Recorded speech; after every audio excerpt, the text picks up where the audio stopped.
Ils aiment l'émission L'Escabelle de Mona et ils ont choisi d'y associer leurs talents et leurs produits de qualité pour promouvoir le pays catalan. Les Anchois Rock, le Domaine Tambour, Roussillon Croisière, Aquablue Plongée, Delmas Musique, la Casa Torreyan, Cherilem Coiffure Esthétique vous présentent ce numéro spécial Littoral Côte Rocheuse.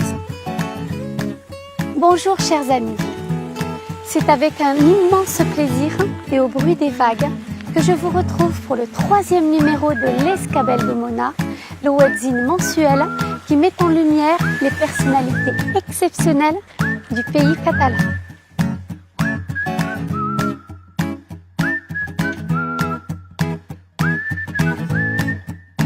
Cette commune, célèbre pour son vignoble qui se jette dans la mer, a su devenir la destination rêvée pour les amateurs des grands crus, avec ses vins d'appellation contrôlée, célébrés chaque année lors de la fête des vendanges.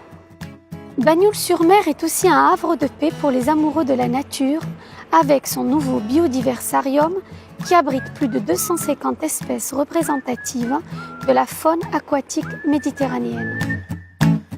Bien que nous soyons en hiver, son port constitue le point de départ stratégique pour une expédition découverte des paysages magiques de la Côte Vermeille.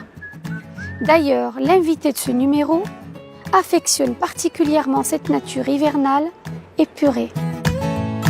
C'est tout naturellement d'une barque catalane que je vais vous laisser en compagnie de la troupe des Catalans qui vont vous dévoiler à leur façon quelques indices concernant la personnalité exceptionnelle de ce numéro.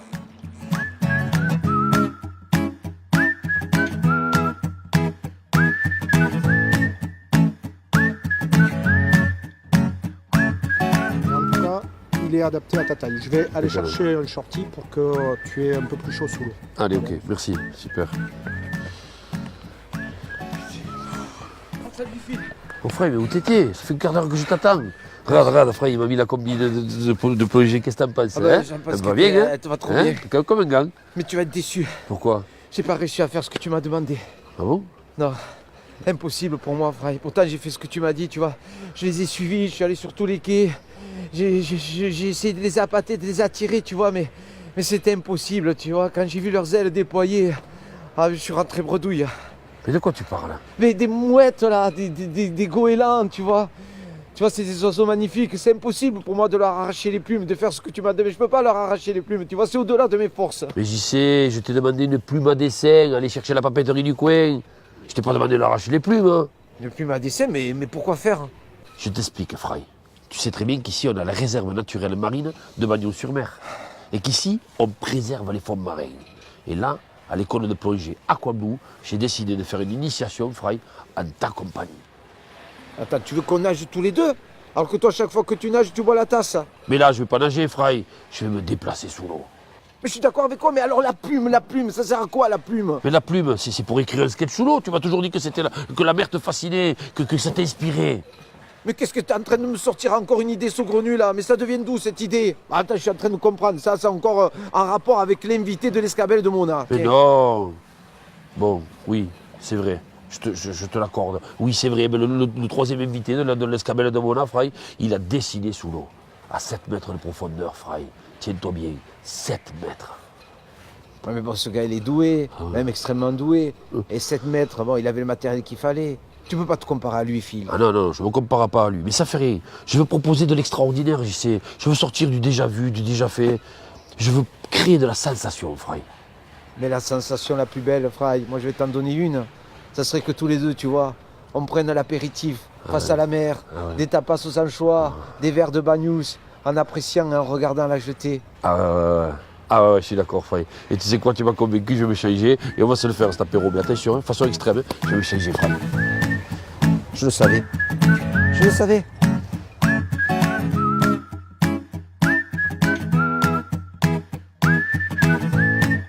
Nous sommes à la chapelle de Notre-Dame de la Salette. Un panorama magnifique est à mes pieds. On voit tout Bagnoul et la Côte Vermeille. Et c'est ici que j'ai donné rendez-vous à nos 2 producteurs ancrés dans ce terroir qui vont composer avec moi le panier gourmand destiné à mon invité. Bonjour Clémentine R du domaine Tambour. Bonjour. Bonjour Florent Roch de la maison Roch des Anchois en Salaison.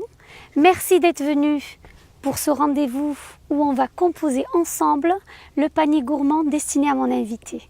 Florent, qu'est-ce que tu nous as préparé de bon? Alors j'ai ramené le traditionnel, le filet d'anchois à l'huile. D'accord. C'est celui-ci. Ça, Celui-ci. c'est la gamme traditionnelle. Traditionnel, comme on a toujours fait à Collioure en fait. Oui, Et les marinés, les roquerones. Beaucoup plus doux, pas du tout salés. c'est mes préférés. La petite nouveauté, c'est les anchois à destination des magasins bio. Donc on a de l'anchois européen, golfe de Gascogne, Méditerranée pour la crème, avec un sel, conforme à la réglementation bio, avec petite nouveauté, les filets d'anchois au piment d'Espelette bio. Ça, c'est idéal pour faire une vinaigrette. Une vinaigrette sur des toasts également. D'accord.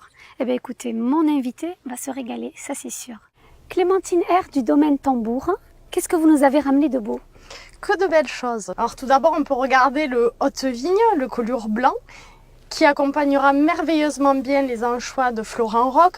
C'est un assemblage avec du Vermentino et du Grenache blanc. On a une fin de fermentation en barrique pour le petit côté vanillé et puis un affinage en bouteille.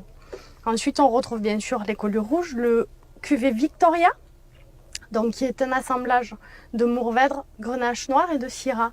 On a un passage en vieille barrique pour affiner les tanins durant 9 mois. Le Bagnous hors d'âge, Oui. donc un vieillissement de 54 mois en fût de chêne au soleil. Et donc bien sûr, on va penser au coin du feu, accompagné de quelques truffes et marrons glacés. Le bon chocolat. Le bon chocolat, exactement. Et là, on voit bien le tambour, l'emblème. L'emblème cave du domaine. Tambour. Ouais. Clémentine et Florent, merci beaucoup pour l'excellence de vos produits. Merci de vous être prêtés au jeu du panier gourmand. À bientôt.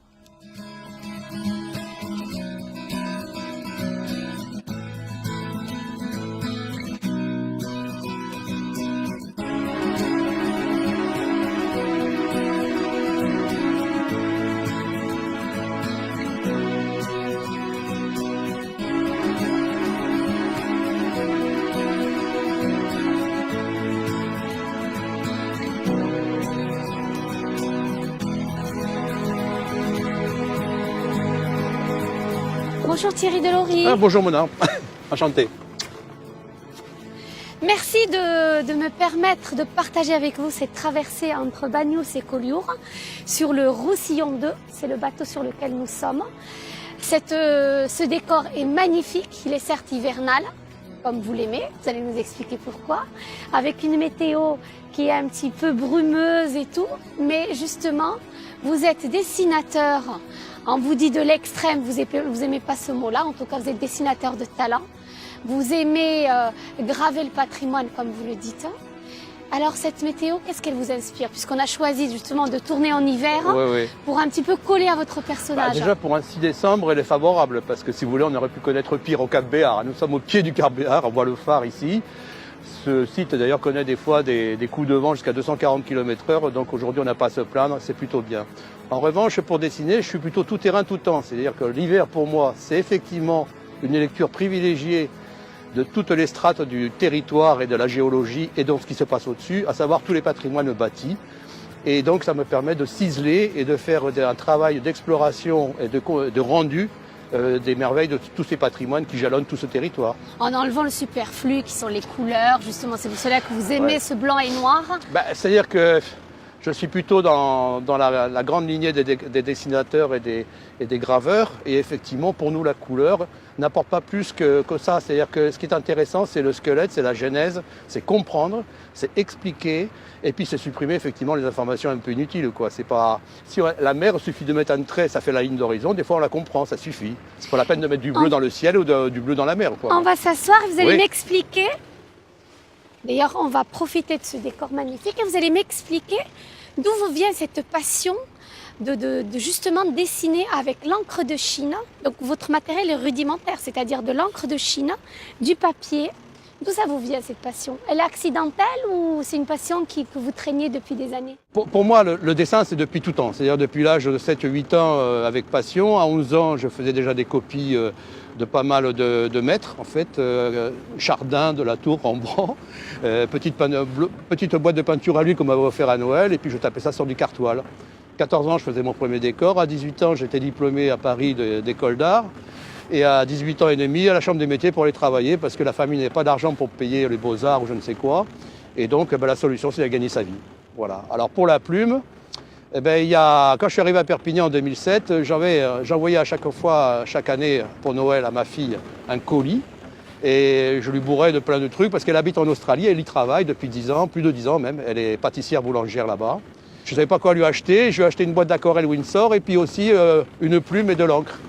Et du coup, j'ai laissé le colis ouvert pour lui mettre des livres une semaine plus tard. Et j'ai voulu tester ce que se donnait le dessin à l'encre finalement. Donc je suis allé à Villeneuve-de-la-Raho au lac un coup, toujours pareil en plein hiver. Et ça m'a tellement plu qu'après je suis allé à Port-Vendre parce que pour moi ça me renvoyait à mes amours d'enfance qui étaient Paimpol, Les Ardrieux, Bréa, puisque ma famille était plutôt de là-bas. Et du coup, je suis allé à Port-Vendre et j'ai fait mon premier livre au bout de 6 mois à Port-Vendre. Voilà, parce que j'avais déjà fait à 20 ans un périple Qatar, un tour de France des cathédrales pour étudier tout ça. Et pour moi, le pays catalan était la prolongation du Fenouillède, de tout ce pays Qatar, et donc une grande passion aussi pour ces Pyrénées que je connaissais depuis longtemps aussi. Voilà. Donc l'idée, c'est d'y mener une exploration tous azimuts, en profondeur, puisque chaque étude demande beaucoup de travail et même voire des années, pour essayer de produire des ouvrages de plus en plus denses et qui, j'espère, feront le plaisir de tout le monde. Et c'est ce qu'il faut justement souligner parce que un livre de Thierry Delory, c'est 8000 km² de parcouru, c'est 50 villages de croquets dessinés. C'est pas rien, c'est des années de travail, c'est de 3 années de travail. Par exemple, pour celui d'avant qui s'appelle Conflans Canigo. Donc voilà. J'étais en résidence d'artiste à Prades, pendant 3 ans. Là, je sors d'une résidence d'artiste à Barcarès depuis 1 an pour pouvoir avoir réalisé le nouvel ouvrage qui s'appelle Littoral de Port-Bou à Port-la-Nouvelle et qui est une compilation et 150 nouveaux dessins. Donc ça fait 350 dessins sur le littoral. Et justement, c'est pour cela que nous traversons justement un petit bout de ces littorales-là. Oui. Pour qu'on soit un petit peu collé au thème de ce livre-là. D'ailleurs, vous l'avez. Voilà. Voilà. Et donc, là, on voit Collioure. On va pas tarder à y arriver, oui. Justement. Et comment vous me dites, en parlant justement de vos dessins, que pour arriver à dessiner tout ça, parce que c'est une précision, hein, et vous le faites à l'encre de Chine, je veux dire, c'est une précision, c'est ciselé, il y a un regard aussi ciselé, le regard de l'architecte, le regard de l'expérience, quand vous regardez un paysage, mais vous dites que vous devez justement vous épouser le paysage, épouser la zone que vous allez dessiner, faire presque partie du décor. Expliquez-moi. Oui, alors quand je dessine, je suis la chose. Je suis obligé de faire comme ça. C'est-à-dire que c'est une vision, c'est un exercice intellectuel. La main n'y est pas pour grand-chose, c'est le cerveau qui dessine. C'est pas franchement la main. Après, la main suit ce qu'on lui dit, quoi, en gros. Dites-moi, Thierry, là, par exemple, le Fort Saint-Elme, vous avez déjà dessiné ça dans votre livre? Oui, parce que j'adore ce site. Aussi la personnalité de Ducat, Jean-Claude Ducat et toute sa famille, qui depuis plus d'1 siècle, en fait, quasiment... ont investi énormément pour pouvoir sauver ce lieu, le restaurer et aussi le nourrir d'une exposition fabuleuse d'armes anciennes. Et c'est justement à cette occasion que j'aimerais vous emmener pour vous apprendre un petit cours de dessin. Pas méchant, mais essayer de voir ce que vous donnez là-dessus, quoi. Ben, vous êtes très optimiste parce que niveau dessin, vous savez, je suis vraiment très mauvaise. Ouais, mais j'arrive toujours à sortir quelque chose des gens, vous savez. Ben, écoutez, pourquoi pas. Ben, écoutez, je prends note du rendez-vous, c'est avec grand plaisir. Je ne ferai aucune critique. Donc là, nous sommes dans l'anse de Collioure et nous pouvons voir ici la balise bâbord, l'église de Saint-Vincent, la plage Saint-Vincent. Mais avant cela, nous avions le Miradou, c'est le SNEC, le Centre national d'entraînement commando, qui fait tout l'exercice de la partie nautique de la formation militaire des commandos de l'armée de terre. Les barques catalanes, vous les avez dessinées aussi? Oui, j'en ai dessiné à Collioure, un peu partout en fait, parce que selon les opportunités estivales ou autres, ils les déplacent pour les montrer.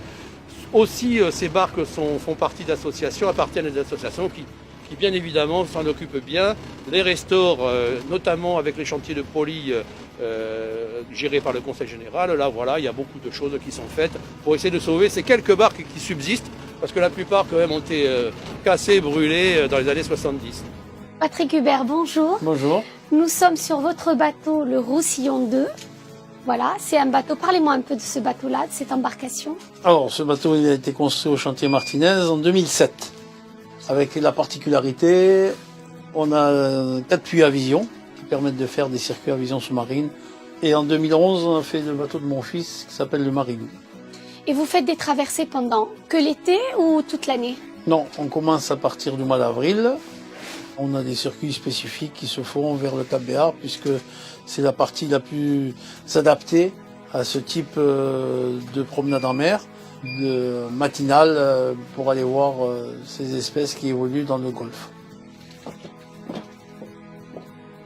Regardez ce que j'ai pour vous. Que de bonnes spécialités. Ah oui, ça c'est pas mal Je vais parce vous que montrer.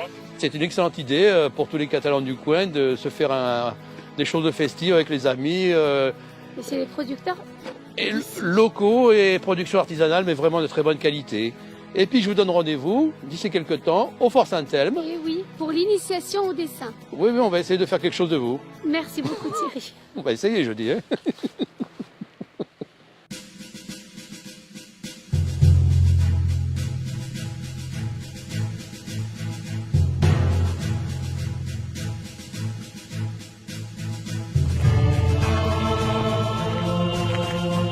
Gentes dames, bienvenue au Fort Saint-Elme.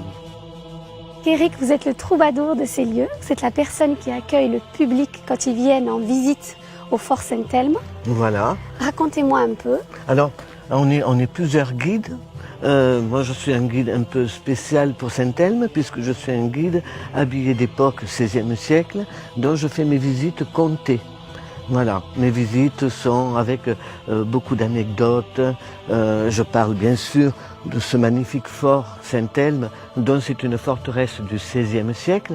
Ça a été commandité par le bon roi Charles Quint. Et à l'intérieur, c'est la vie des chevaliers et des soldats du XVIe siècle. Et c'est aussi un lieu de vie puisque vous accueillez les mariages, vous y célébrez les mariages, vous y célébrez pas mal d'occasions, non? Voilà. Alors, heureuse. Heureuse. Alors, comme je dis souvent, à la fin de mes visites, le Fort Saint-Elme était à l'époque une forteresse d'attaque, mais aujourd'hui, c'est devenu une forteresse de plaisir et de loisirs. On accueille des séminaires, des mariages, des anniversaires d'enfants. Les enfants adorent venir ici faire leur anniversaire. Je les adoube comme chevaliers. On a plein de petits chevaliers, c'est super sympa. Et c'est vraiment un endroit magique. Saint-Elme doit vraiment être connu. Vraiment, il faut faire un détour par Saint-Elme. Justement, vous me dites que c'est un endroit magique. J'ai rendez-vous justement avec mon invité dans cet endroit-là. On y va? Allez, je vais vous amener justement dans la plus haute terrasse de Saint-Elme. Ça se trouve dans la tour qu'on appelait à l'époque la Torre de Guardia. C'était une petite tour de guet du 8e siècle fait par les morts. Et 8 siècles plus tard, elle est devenue le Fort Saint-Elme. Allons rejoindre votre invité. Sur les pas de mon guide Eric, j'entamais un voyage dans l'époque des chevaliers des temps jadis. Entre armure, casque et épée, pas moins de 500 pièces de collection sont exposées dans plusieurs salles du fort. Une œuvre en noir et blanc attira particulièrement mon attention. La fresque du Moulin des Frères, découverte en 1997 à Valence, dans un moulin, et qui relate la guerre de 30 ans en Catalogne Nord, ainsi que les différents sièges de la forteresse de Sals. Bien qu'elle soit peinte vers 1660 par un artiste inconnu, la similitude avec les dessins de mon invité est frappante. Le hasard semble avoir sa propre histoire.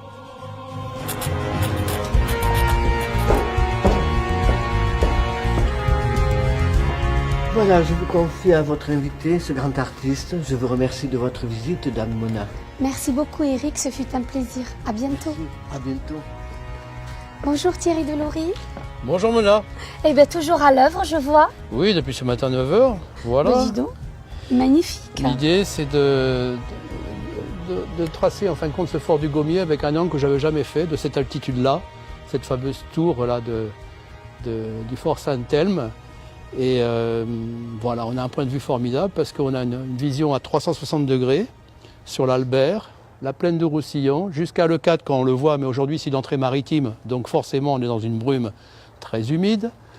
Et on se retourne et on file jusqu'au Cap Cerbère, éventuellement Cap de Créus. Voilà, donc on a une vision littorale exceptionnelle sur près de 70 km de côte. et surtout sur cette chaîne montagneuse des Pyrénées qui rejoint après le Val-Espire, le Conflent, la Cerdagne, la Catalogne, et voilà. Vous apprenez l'histoire et vous la dessinez, et vous dessinez le lieu, ou c'est en dessinant le lieu que vous apprenez l'histoire? Alors d'abord, je n'ai pas une culture universitaire dans le principe où je ne lis pas avant. Je préfère découvrir effectivement par mes propres yeux, mener une enquête comme ça, simplement en essayant de comprendre par rapport effectivement à ce que je dessine, la structure des choses, le squelette, la proposition paysagère puisque ça a été sculpté au fur et à mesure des siècles, l'évolution par rapport à l'architectonique aussi, puisqu'on a des éléments comme je viens de décrire, on a différentes époques, la couche antique, médiévale, mallorquine, espagnole, française, et même après, on va dire jusqu'au 19e siècle, puisque le fort du Gommier est de la moitié du 19e siècle, donc on voit bien que jusqu'à la guerre franco-espagnole, en fait, dessiner, c'est raconter une histoire. Voilà, déjà l'histoire et une histoire. Donc, en fait, moi, je m'affranchis un petit peu des contre-jours, puisque, voilà, actuellement, je suis en contre-jour. Hein. Nous sommes à une lumière de 11h du matin, mais je le fais quand même. Je peux aller deviner ce qui se passe derrière les nuages. Donc, c'est une réinvention. De toute façon, le dessin, c'est l'interprétation, une réinvention. Et ma force de proposition, c'est justement de mettre en exergue ce qui est important à mes yeux pour comprendre le sujet, ou les sujets, la complexité aussi, puisque je fais des fois des dessins à 360 degrés, à 180 degrés dans l'autre sens, enfin voilà. Je travaille aussi sous l'eau, c'est-à-dire je peux dessiner sous l'eau. Oui, je dessine aussi dans les grottes, enfin peu importe où ça se trouve, ça se fait. Peu importe l'altitude, voilà. Et l'idée, c'est d'être vraiment le témoin d'abord du constat du territoire d'aujourd'hui, sur à la fois ses ressources, son passé, parce qu'effectivement, il faut parfois l'aider à être sauvegardé, à être le témoin de ça. Le témoin du temps. Oui, le témoin du temps. Le témoin du temps passé, du temps futur, parce qu'en fin de compte, fort de mes plus de 900 dessins sur le territoire en 10 ans, une douzaine d'éditions, j'ai quand même une vision assez générale de ce territoire, on va dire de Port-Bou à Port-la-Nouvelle, en passant de Perpignan jusqu'à Montlouis. Ce qui est important, c'est le sujet, c'est pas la façon dont moi je vais mettre en situation pour pouvoir l'affronter. L'histoire de dessiner sous l'eau, c'était, comment dirais-je, Georges Castelvy qui s'occupait de la RESMAR il y a quelques années. Là, c'est l'association de recherche sous-marine en Méditerranée, archéologique, voilà. Et pendant des années, ils ont fouillé là, ils font d'autres chantiers de fouilles. Georges Castelvy a vu une exposition de moi à Perpignan, sur le ferroviaire d'ailleurs. Et il m'a dit, Delory, je vous vois au fond. Je lui dis, au fond de quoi? Il me dit, au fond de la mer. Je lui dis, d'accord, mais jamais plongé. Il me dit, c'est pas grave, on va essayer. Et donc, je me suis pointé à Port-Ventre avec l'équipe de la RESMAR. Bon, ils m'ont équipé. Et puis, j'ai fait un essai pour voir si je respirais bien. Et effectivement, je suis allé sous l'eau à 7 mètres, 8 mètres, 7 plongées, 7 dessins. Et avec ça, vous appelez pas ça les dessinateurs de l'extrême? Bah non. Bah laissez-moi le dire alors. Ben là, vous m'avez convaincu, j'ai envie de dessiner. Ah bon, on y va. On y va alors. Allez.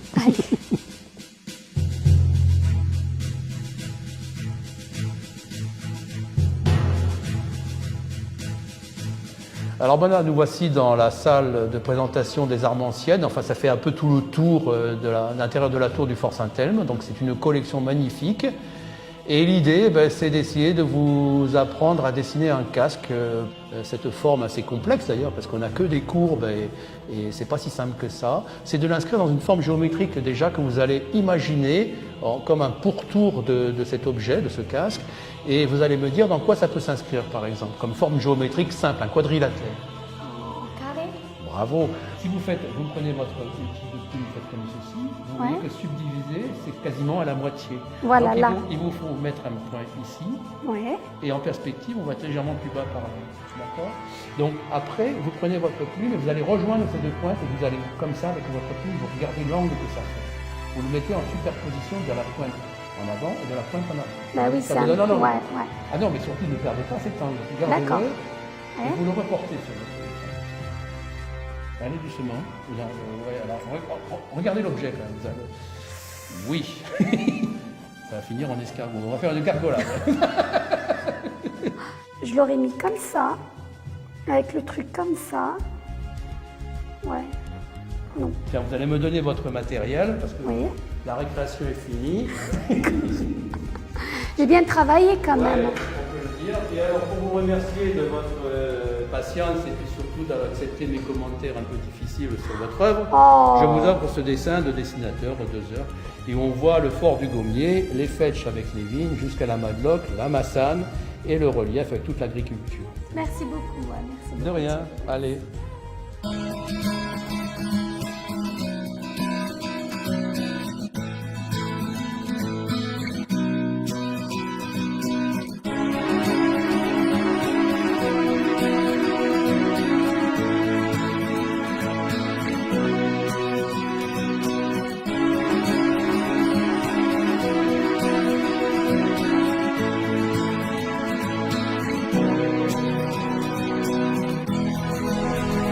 Bonjour messieurs.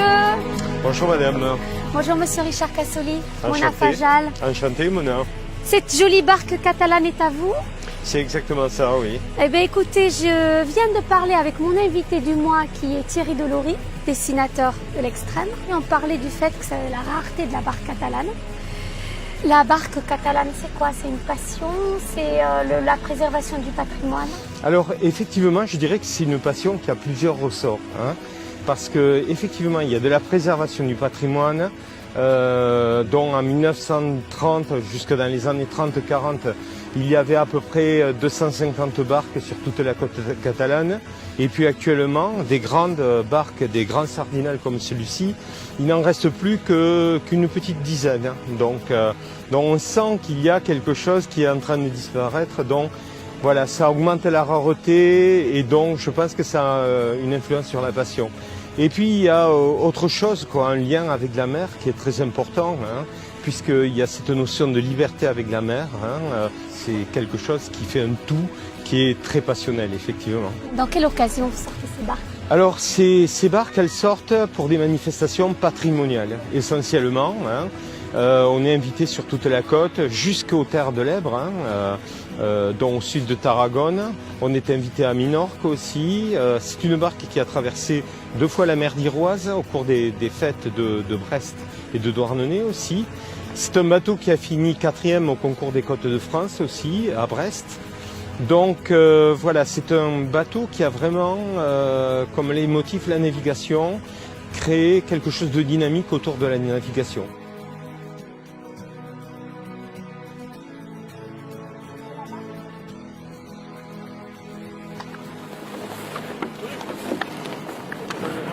C'est super, c'est génial.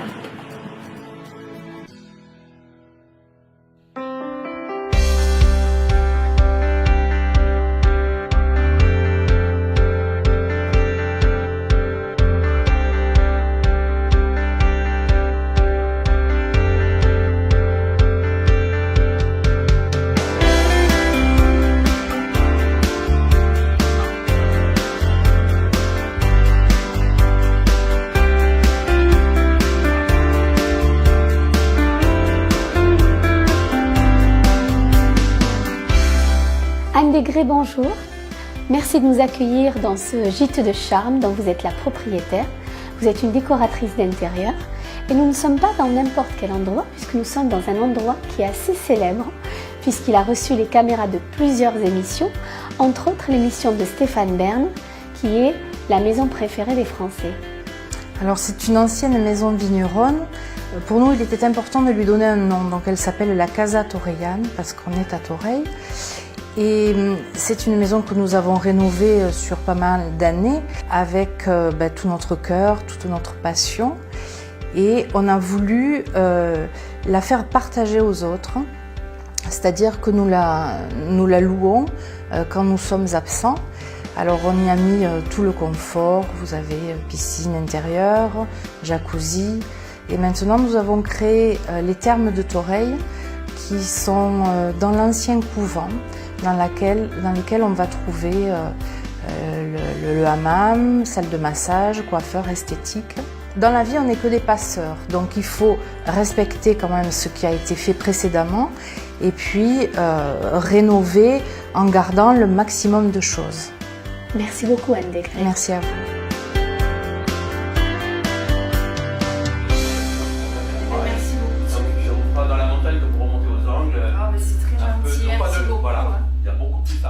Thierry Delory, bonjour. Bonjour madame. Nous sommes à la Casa Torellane, à Toreil, un gîte de charme, assis sur les fameuses escabelles de l'émission. Et là, nous entamons la dernière étape de l'escabelle de Mona. Je vous ai suivi par rapport à votre métier. J'ai essayé de comprendre un peu votre passion. J'ai scénarisé cette émission en marchant sur les pas de votre dernier livre, Le Littoral. J'en suis arrivée à la conclusion suivante. Vous dessinez pour immortaliser un lieu, restituer son histoire, sculpter le panorama et graver le paysage, mais vous n'aimez pas qu'on vous dise artiste. J'ai trouvé justement une citation de Saint François d'Assise qui, j'espère, vous fera changer d'avis. Si je vous dis, j'ouvre les guillemets, celui qui travaille avec ses mains est un ouvrier, celui qui travaille avec ses mains et sa tête est un artisan, celui qui travaille avec ses mains, sa tête et son cœur est un artiste.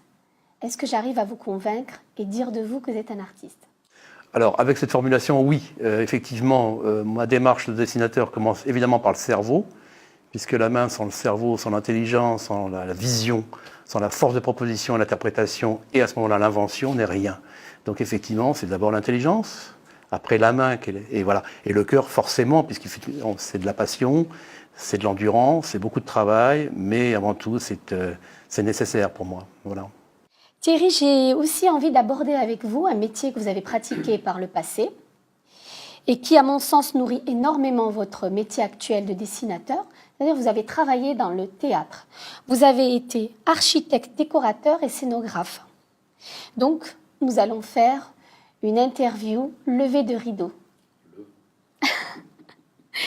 Si votre vie était mise en scène dans une pièce de théâtre, en plus de vous, qui voudriez-vous comme personnage dans cette pièce de théâtre? Bon, alors je convoquerai certainement quelques philosophes, un géographe, des architectes, mais des architectes des temps passés, des architectes des cathédrales, donc des bâtisseurs. Probablement la mer et l'océan, avoir une conversation avec cet élément-là qui m'inspire beaucoup, lié d'abord à cette vision d'horizon, de profondeur et puis d'immensité céleste. Et d'après vous, on serait dans quel genre de pièce de théâtre? On serait dans du comique, du pathétique, du satirique? Non, du dramatique certainement, parce que sinon c'est pas rigolo. Et puis de l'humoristique, oui, parce que ça va avec. Donc comme dans les théâtres de Shakespeare, de Molière, d'autres très nombreux, il faut savoir à la fois dire les choses essentielles sur une réflexion philosophique de la vie, ça peut servir de modèle de pensée, et puis effectivement en rire, parce que, ou en pleurer, mais de toute façon on finit toujours par en rire, quoi, voilà. Et vous préfériez quoi? Un coup de théâtre ou un dénouement des plus classiques? Alors coup de théâtre, évidemment, c'est plus marrant parce que ça surprend, ça réveille, ça interpelle, ça peut choquer. Classique, non, c'est le conventionnel m'ennuie, donc finalement si on attend un peu la chronique de la chute attendue dans le théâtre, bon, à moins il faut que ce soit excellemment joué, et à ce moment-là, effectivement, revisiter, remis au goût du jour, réinventer, ça c'est intéressant. Ben, je baisse le rideau alors là. Voilà, on va se démaquiller. Je voulais vous demander votre actualité, Thierry Delory. Alors l'actualité, c'est la parution d'un nouvel ouvrage qui s'appelle Littoral de Port-Beau par la Nouvelle. Donc c'est une entreprise de plus de 3 ans de travail, 350 dessins dessinés à l'encre sur site d'après nature. J'ai convoqué quelques personnalités universitaires, Castelvie, Catafo, Rieux, d'autres, pour nourrir ce nouvel ouvrage. Il y a une exposition actuellement à Barcarès, à la Maison des Arts, et aussi au Petit Moka République sur les 2 niveaux, place de la République à Perpignan. Et il y a aussi une autre exposition au Château d'Anières, voilà, sur le Conflans. Thierry Delory, je ne peux pas finir cette émission sans vous parler d'une autre passion qui a beaucoup d'importance dans votre vie, c'est la musique. Surtout Thierry, que vous avez fait aussi des études musicales, de piano et de clarinette. Oui, en tant qu'amateur, clarinette pendant 10 ans, et j'ai bien aimé ça. J'étais première clarinette à la musique de Paris pendant mon service militaire, c'était assez amusant, intéressant. J'ai rencontré d'énormément de personnalités qui comptent actuellement dans les professionnels de la musique classique. Et le piano pour arrêter de fumer, tout simplement pour m'occuper les mains, le cerveau, et ça a très bien marché. J'adore Mozart, j'adore Bach, je joue très mal, je le massacre, mais ça n'a aucune importance. J'adore lire la musique et essayer de la comprendre. Ça permet d'accompagner une vie, de porter des sentiments, de porter des émotions, de supporter parfois des choses, hein. Et puis d'emporter aussi. Regardez Johnny récemment, il est parti à Saint-Barth, voilà, avec tout son univers musical, et on le remercie. Et je vous remercie aussi, Mona, et toute votre équipe. C'est moi qui vous remercie. Merci de nous avoir accordé de votre temps, de votre énergie positive. Et à très bientôt sur ces notes de musique.